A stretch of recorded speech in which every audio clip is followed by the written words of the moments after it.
কি মনে করছেন প্রবাস জীবনটা অনেক সহজ? যতটা সহজ মনে করেন ততটা সহজ নাই প্রবাস জীবন। এই প্রায় বছরখানিক একটা লোক আসছে ইরানুইয়া আমার পাশে, ঠিক আছে, একটা লোক ইরানি আসছে। এই 11 মাস কাজ করছে, একটা বছর করতে পারেনি, আরও একটা মাস বাকি আছে 1 বছরে। তো সেই লোকটা কালকে দিনে ফ্লাইট, সে দেশে চলে যাইতে আছে।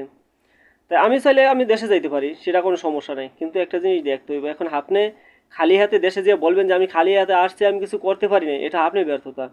ভাই দুনিয়াতে সবখানি সুখ শান্তি সবখানি আছে, হাজার কষ্টের মাঝেও একটু সুখ খুঁজে পাওয়া যায় যদি সে বুঝতে পারে।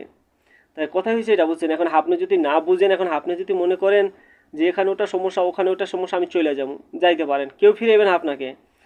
আমি কেউ কারো বান্ধা রাখতে পারবো না এই পূর্বার জীবনে। পারে একটু বুঝাইতে। আমি অনেক বলছিলাম যে ভাই তোর দেনাটা আছে, দেনাটা শোধ করে যা। সে পারবে না। এখন সে দেশে যে কি বলবে যে আমি বিদেশে থেকে আসছি খালি হাতে। এখন সেটা সে বলতে পারে, কিন্তু কি, এটা আমার বাবা মতো একটু বুঝান। কেন যাইবো আগে।